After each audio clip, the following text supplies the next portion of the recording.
Hello, my name is Dr. David Bray. I am honored to be joining with one of my colleagues and friends, Dr. Divya Chander. We're here to talk today about this idea of an immune system for the planet. But real quick first, Divya, could you give us like the 15-second thumbnail as to who you are and what do you do? Yeah, sure. I'm an anesthesiologist and critical care doctor. I've worked a lot with COVID patients, actually. I'm also a neuroscientist who studies the basis of consciousness and a data scientist. And of course, I work with you, my friend and colleague at the Atlantic Council. Indeed, and we are so fortunate to have you at the Atlantic Council, and more importantly, just I know we've done things even beyond that with Singularity University, other speaking events. Mhm. I always find Divya, I mean, whether it's talking about data science, cybersecurity, public health, I always find I learn from what you're sharing, and so I think today we're here to talk about this idea of that we could actually have a global immune system for the planet, and maybe if maybe you want to sort of kick it off, and then I can build and riff on it. If you had to explain to people first, why do we even need to think about a global immune system for the planet, and then how might it operate?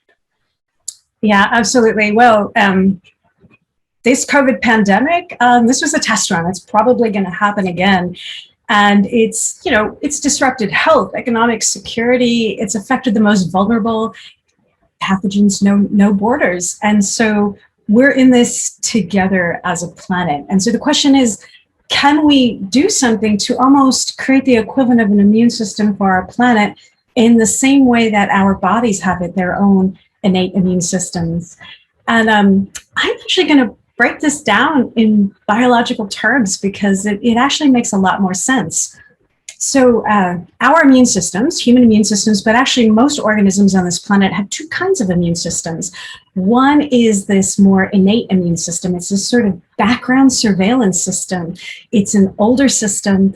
And what it does is it tries to form barriers to invaders, to our bodies.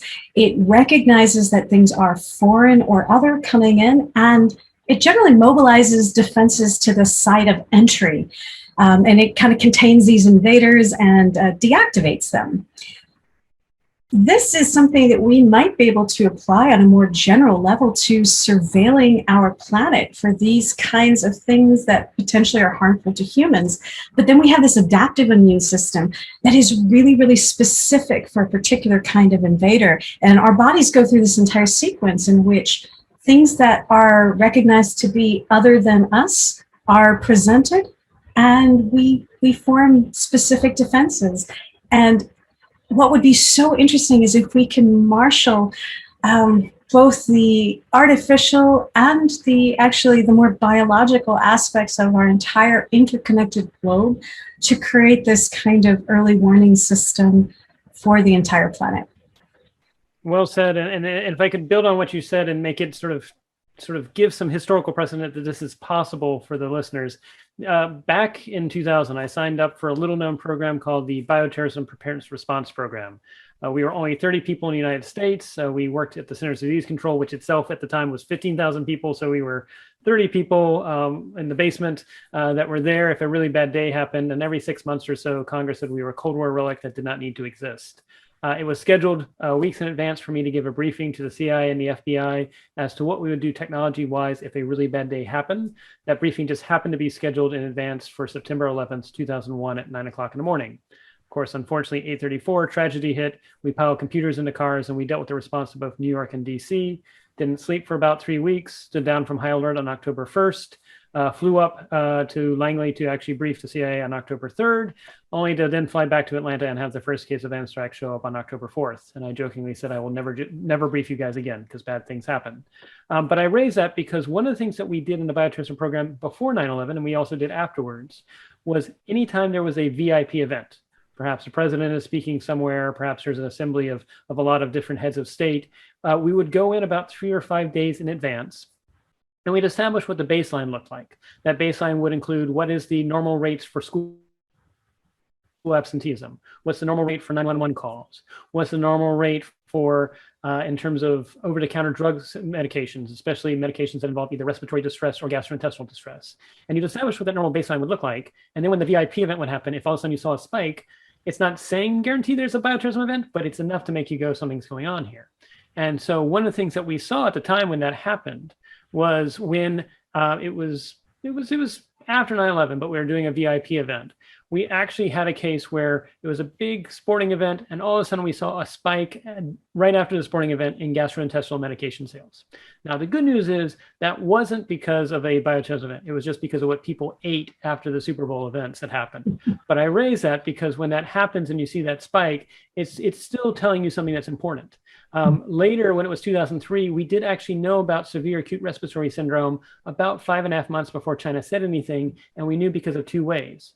One was you could actually see the price of garlic spiking in that part of China. In China, they actually see garlic as a cure-all. So if all of a sudden there's a huge demand and the price goes up, that actually indicates that there's something going on where people feel like they need to have a cure-all. But the other reason why you could also tell was at the time it was government satellites, but now you can do it with commercial satellites.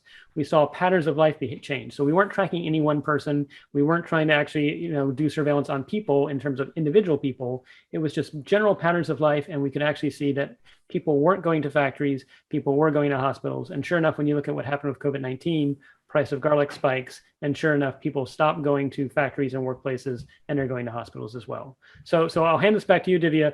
I know you've put a lot of thought in this as well. What are other things that we could possibly monitor that could help inform of a possible immune event or an event where it's either bioterrorism or some other pandemic? Yeah, let me riff a little bit off these, what look like they're going to be artificial signals, not biological signals, but they truly give us an indication. So for COVID, well in advance, actually, of the of this crisis breaking out, and any of us recognizing it, there were a number of searches, and they weren't just in English. They were all through, say, Latin America and Europe. And the search question was, I can't smell. I can't smell, right? Now, nobody knew why people would be searching for this, but when you get a spike in an interesting kind of inquiry like that, it might lead you to consider that something might be going on in the world. Another thing, David, you were talking about patterns from space. Space is our friend here. Energy usage changes. If you look at where the lights are concentrated at night from, as we're, imaging the Earth, you'll actually see completely changed patterns of human activity and migration. Another really cool one is looking from space. There are actual satellites that have been tracking animal migrations. And in some cases, some of these animals have actually been instrumented with biosensors that are so sensitive that they can detect changes in physiological parameters like their heart rate and even their body temperature. So a lot of this pandemic stuff, it's spreading from other animals, right? This is zoonotic spread. And if you see a spike in temperatures, for instance, in waterfowl, ducks, geese, things like that, which they've actually been able to do from space, you might infer actually that a group of animals are getting sick. And these are animals that are actually kind of on the edge of where they may be interacting with humans, and that we might need to consider that we might have to go in there to, say, mitigate a crisis. Another really important and interesting one is wastewater surveillance, which I know, David, is really near and dear to your heart as well.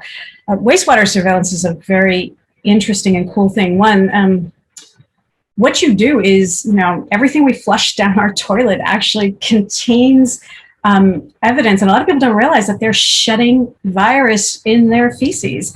And if you can capture it in an area that's pooled, so you don't necessarily link it to exactly one individual, but you can get, say, a sort of a smaller geographic location, you can start to search for signatures of viruses and bacteria within the wastewater and identify outbreaks before they happen. And you can actually then begin to quarantine communities and test them if you need to.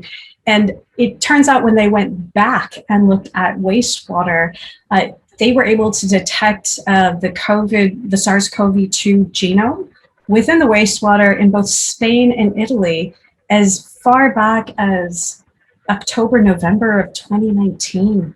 So if we had actually had a wastewater surveillance system in place, we would have also picked up that biosignature. And the cool thing is that you can use that same wastewater surveillance technology and just kind of slot in a new flashlight for each kind of pathogen.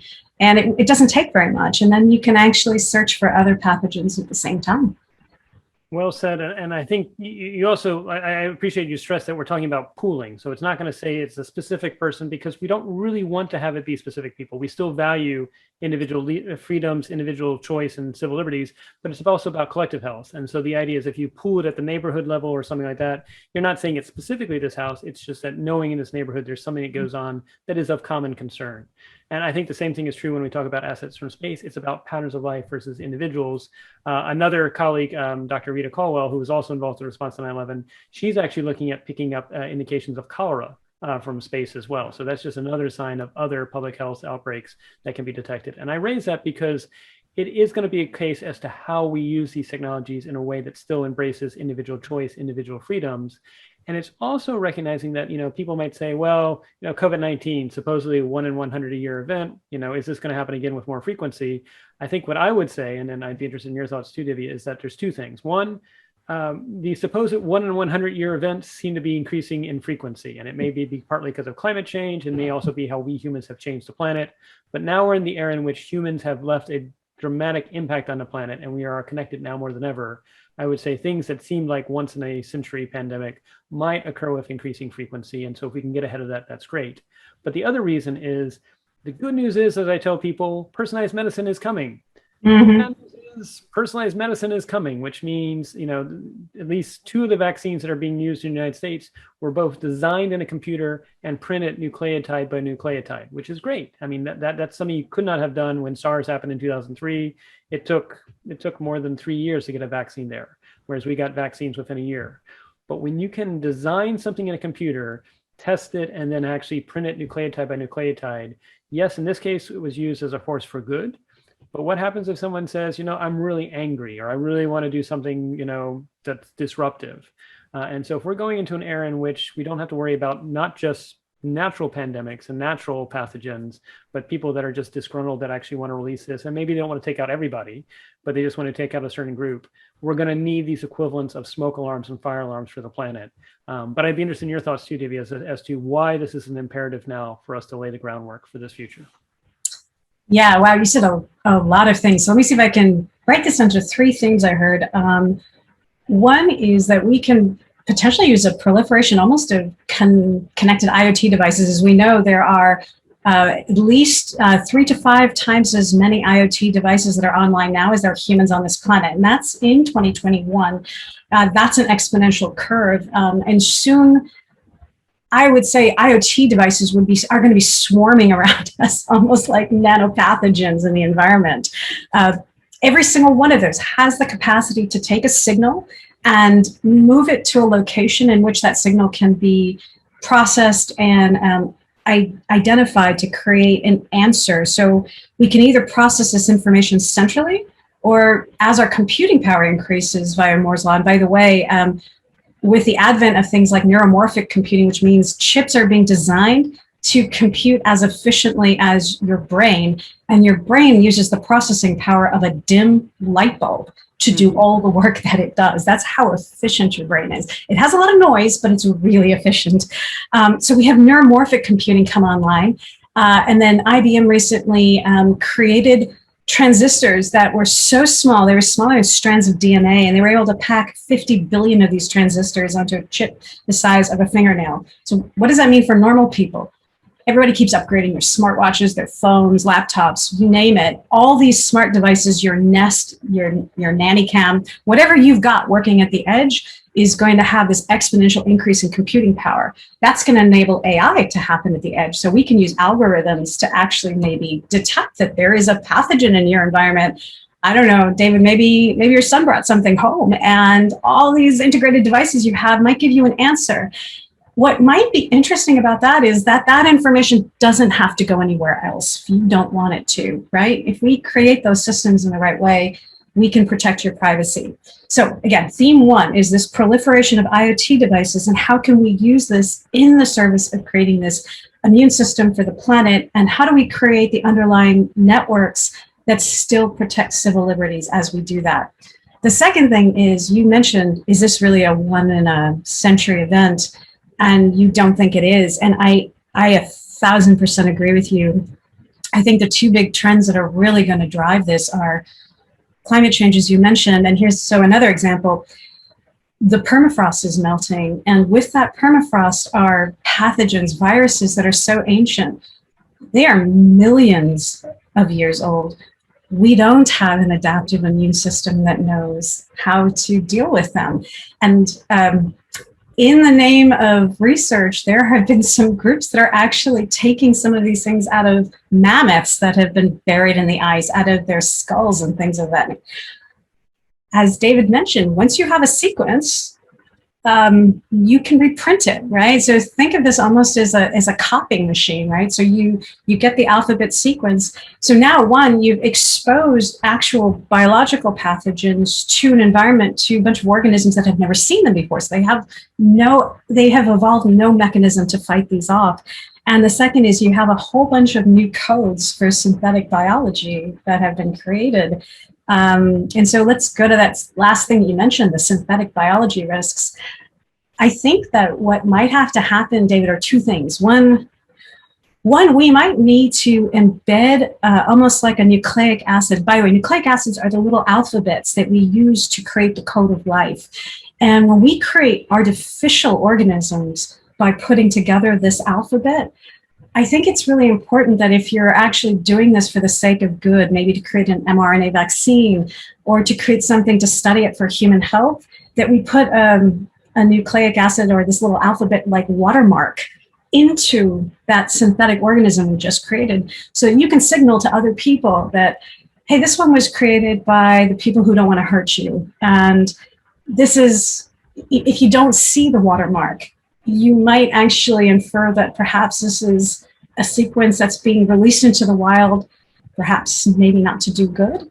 And that brings me to another point. I think that for these kinds of organisms, we might be not just having to create a global immune system, but new digital immune systems for humans, right? I think we're going to actually have to augment our native immunity that we evolved with biologically. So for instance, maybe like taking your vitamin supplement in the morning, you might actually have to inhale or spray something into your nose, almost like afro-nasal spray, but it's actually a bunch of like little nanoparticles.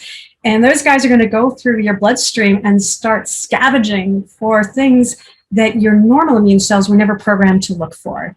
And we can update them just like we update our antiviral software in our computer or malware, and there could be frequent updates to that. Another one is for biosecurity is maybe we'll have to create almost digital noise fields around ourselves to protect us from other kinds of interference, because the biological threats might come from energy rather than pathogens. And that's actually going to require yet another kind of immune protection. So I see the world going to a place where perhaps augmenting our immune systems in these artificial ways is going to become a necessity. I don't know. What do you think about that? Oh, I agree with you 100%, Divya. And I'm glad you went there talking about the what does it mean for people too. You mentioned first, sort of going backwards, you talked about energy. There have been some inquiries, nothing confirmed, but going back to 2016, that have we seen directed energy weapons possibly used in Cuba on U.S. personnel there? Have U.S. personnel even in D.C. possibly had directed? And again, don't know. It's probably in a world that it's some file somewhere else that we're never going to see. But it is going to come in a day in which we're not just going to be exposed to possibly do-it-yourself personalized medicine that is weaponized, but other things that are trying to target our body. And we do know, for example, there's already one early example. So for hunters, if you wear suits that actually have silver lining in them, and it actually is electrified slightly, that'll actually kill the aerosolized compounds that are around you so that there's not a scent. And so that's early technologies that could also be used to address if someone decides to expose your body to an aerosolized compound that you have not given consent to, we may be actually be able to have your clothes serve as a defensive response to that. But you're absolutely right as well. If we're going into a world in which directed energy weapons can give you a really bad headache or worse, yeah, what if you're going for a job interview and someone tries to take it out? And so I think this is the natural consequence of what you and I often talk about in terms of exponential change, which is technology is being democratized. And you can do wonderful things with it. You can do also a lot of mundane things with it, like cat videos and things like that. But some people are going to use it for bad purposes. And maybe to put this in a slightly related realm, which is everything we're seeing in the cybersecurity realm is coming to bio. All That's the bad right. things and things like that. And even if you go to cybersecurity, like the very metaphors we use of like antivirus and things like that, they come from the biological realm. But we're going to see this crossover, and it's worth noting out that in ransomware, so 2008, $5 billion globally in damages caused by ransomware. By 1 year later, 2019, it was up to 11.2 billion. By 2020, it was up to 20 billion. And all projections for this year is it's going to be somewhere between 35 and $40 billion in damages for ransomware. The average demand for ransomware in 2019 was about a little bit less than 7,000 US dollars. 1 year later, it was up to about 83,000 US dollars. And this year, it's now a little bit more than 230,000 US dollars. So that's not doubling. That is definitely something that's a little bit more geometric. But I know you have thoughts on this as well about how we can think about securing your own personal data. So I'd be interested in your thoughts on that, Divya. Yeah, and it's actually bringing to mind the recent, the oil pipeline, the Capital gas pipeline, that had also been subject to ransomware, and that was what, a $5 million. But that group, DarkSide, I mean, they actually, I think they actually sent out ransomware for a whole bunch of, so they made a whole bunch of money off that, and then they said, "Oh, I'm sorry, we felt so bad about it."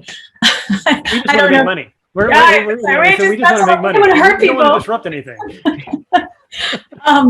The U.S. healthcare system, by the way, I looked into this, and in 2020, it was at about 21 billion in ransomware attacks.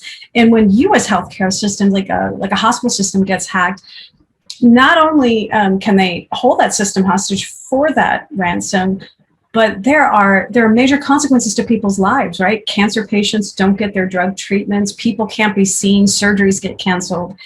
So there's really a massive impact on human life when those attacks take place.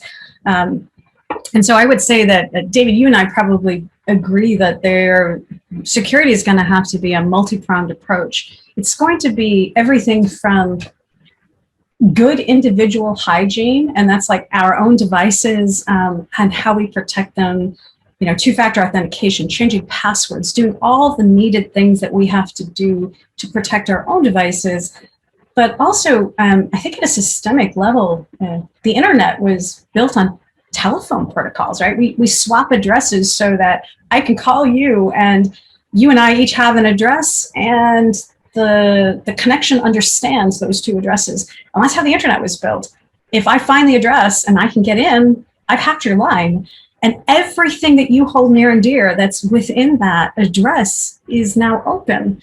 And so alternate architectures which might maybe consider addressing security at an even deeper level so that a single hack into one location with one address doesn't compromise everything, that might be another kind of solution. But I feel like education is a really big part of this, because I'm not entirely sure that the general public realizes their level of exposure. We spent a lot of today like talking to my mom about this kind of stuff, and just trying to help her understand. So she's become more suspicious of things, which is really wonderful, and she reaches out. But I think that kind of personal education about where our vulnerabilities are going to be really important to keeping us all protected as a society. Well said, and echoing on what you said, it's interesting, because I do agree. Most people are, in some respects, maybe blissfully unaware, because once you actually peek beneath the ears, it's kind of hard to sleep. But you're absolutely right. It seems like the challenges and the concerns are in the invisible spaces, whether they be in the digital realm with cybersecurity. There's also the question of, how do you know for sure that that hardware device you got hasn't had a very small chip that's smaller than a grain of sand added to it that is now doing something completely different than what Apple intended for it to do, or what Google, or you travel to another country, you leave your thing in your hotel and you come back and you think your laptop's perfectly fine, but something's been added to it while you were out in your hotel room. How do you know that hasn't happened? And so, the supply chain security, cybersecurity, bio, and then of course, there's obviously the information space. Misinformation, disinformation continue to be really big concerns. And obviously there's questions about what's happening domestically in different countries, but it's also recognizing that this is being weaponized also in what is this gray zone between it's not exactly peacetime, but it's not exactly war. I won't name the name of the countries, but there are some countries that what they do is they manage to hack. It's not the United States. It's not any Western country. So that'll help at least caveat that. But there are countries that will compromise the names of soldiers, get their family members' names and get their cell phone numbers. And they will call their family members and say, soldier so-and-so has been killed in the line of duty, which of course hasn't happened. But now that soldier is getting calls from all these different family members saying, we got word that you were dead. What's going on here? You haven't fired a single shot, but you have managed to kill morale. You've made people distracted. You made them not focus on what's going on at hand. And again, it's this sort of gray zone conflict. And so I would submit, if we're not careful, this decade ahead, if we're not careful, will be a new cognitive Cold War of sorts, in which the invisible spaces that include bio, that include cybersecurity, that include supply chain, include misinformation, disinformation, are making us all distrustful of any institution and pull us apart. But if we're intentional about saying, look, we can come together, we can still have personal freedom, we don't have to give into surveillance state, but we can still find a way to navigate this together where you can be protected and the whole can be protected, that I think could be a way to move forward for different nations that still believe in common good and ways of actually rallying. So maybe, Divya, I'd be interested in your thoughts, because you've seen government, you've seen private sector. How do we make this happen? I'd be interested in your thoughts. Oh, how do we make this happen? Well, I think you said something that I feel like everything hinges on this, and that's the trust issue. One space where all of those different things you were mentioning come together were in the vaccine space, for instance, right? The disinformation campaigns you were talking about, but also this distrust in medical supply chain. That's not how people think about it. But when you're afraid that getting a vaccination is going to microchip you, what you're actually afraid about is that something got inserted into that vaccine that's there to track you. And that's really a breakdown of trust systems. So I think that trust is a hard one, because trust never happens at these large levels. Trust is a really local phenomenon, and it's a community phenomenon. It's a human phenomenon. It's about the stories we tell. It's about who we have already given our trust to in the past. They've done something to make us trust them. And once we assign that trust, we're actually really unlikely to take that away. And so if we want to transmit messages of trust, but also educate people about all these risks and vulnerabilities, the true ones, not the disinformation or misinformation ones, I think we have to enlist community members on the ground and yes, and just do a much, much better job at that kind of storytelling. I also personally wish a lot of these trust issues and these things that were matters of public safety, security, and health didn't keep ending up in the political arena to be spun in this really strange way that they are, because then they become weaponized. So I'd also be interested in hearing your thoughts, but I'm even interested in hearing what you think about the way new alliances are forming planet side that are kind of moving into space. And here I mean like real space. Right, outer space. So I'll tackle that in a moment and sort of build on what you said about, the trouble of how these questions about public safety, security get politicized. And in some respects, this is a challenge of Western representative governments, that we elect politicians with the idea that their very ambition checks the ambition of other politicians. You go back to the founders, at least in the United States, they said, what is government but the greatest reflection of humanity? If all men and women were angels, no government would be necessary. And so they won it, and they actually said ambition to counter ambition. That's all well and good until you now have this world of global reach and everything like that. And the very ambition weaponizes some of these conversations that actually play to polarization. I can share from personal experience. Back in 2017, I did observe something that was quite clearly not normal. It looked like we were receiving at a government agency, we normally would receive less than 1 million comments. And all of a sudden, in less than 2 weeks, we'd received more than 2 million. And people are like, oh, it's all real people. And I'm like, there's no way that's real people. But the trouble was, we had to receive all the comments, even if they were being submitted by a bot. We couldn't block them, even if they were spam comments or ridiculous comments. We had earlier had about 5 years ago on a similar proceeding, we had gotten War and Peace uploaded multiple times, and we can't block that because technically we're supposed to receive everything. But what we saw was this was actually denying actual individuals from getting comments, and it was crowding out the space, and it was denying them resources. So I called it at the time, and unfortunately, both sides of the political aisle said, nope, nope, nope, that David Bray is wrong, everything like that. Fortunately, those who knew me said, yeah, we know David. Why would he make something like that up? Press forward, and it wasn't until about 4 years later, just last month, that the New York Attorney General came back and said, yep, out of the 22 million comments received, 18 million were from dubious sources of origin. 9 million came from one political party that was on a certain side, and 9 million came from a different political party. So both political parties were in it. Some had hired some companies, whereas the other one was a 19-year-old kid. So I don't know if that says any difference, whether one's hiring or not. But it shows that they neither had an incentive to have an honest conversation of, yeah, we're kind of manufacturing the news on this. But that's just one example. And so that does raise the question about when you're talking about alliances in space, and will we shed some of the human foibles that we have when we go into space, or will we carry them into space? And I loved what you said, Divya, about trust is hard to do at global scale.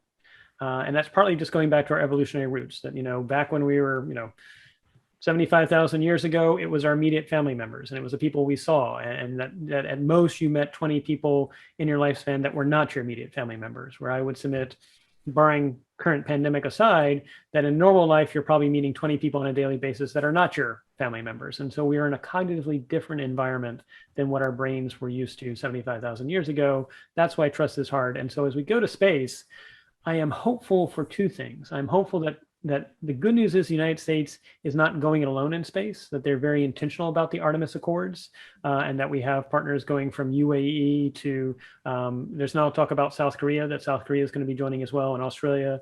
And so I'm excited that we're not going it alone.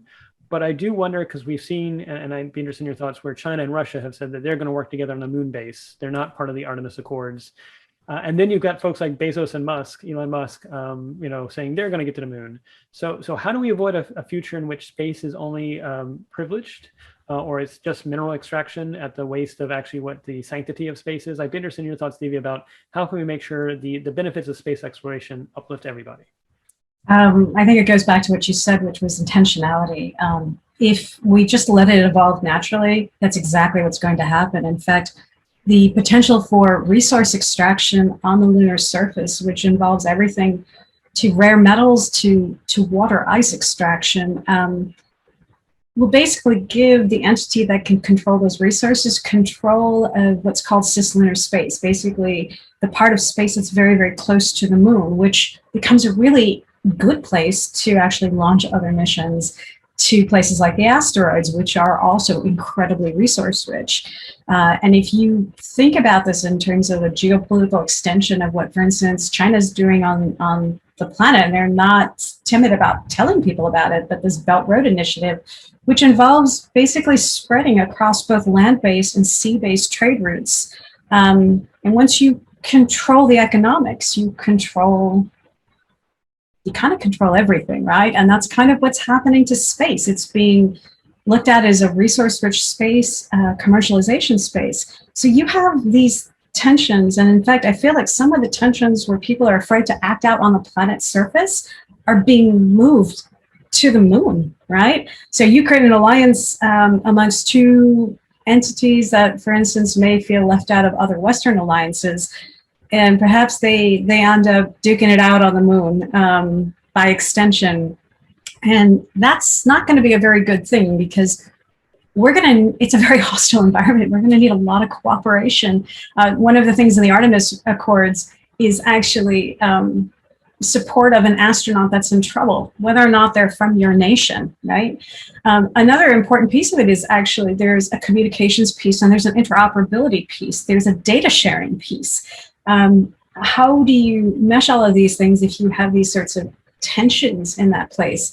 And then to bring up the other thing that I think is a little bit scary is some of the corporations going up there are actually considering this as their way to untether from the idea of nation states on the planet. And I am going to say that several of them are actually thinking about creating their own version of nation states, going out. And like you said, elite and privileged, they have the funds to do it. They'll control the transport systems, the extraction systems. So really, what's to stop them? And so my positive spin on this is we have a chance as we go out and really become that exploratory spacefaring species to get this right, to kind of look back on Earth and say, hey, we made a few mistakes here. We just took things constantly from the land. We didn't share as well. And we created artificial divisions that did not need to exist. And can we be a slightly more evolved and social species going forward and also care for the resources, whether it's the moon, asteroids, Mars?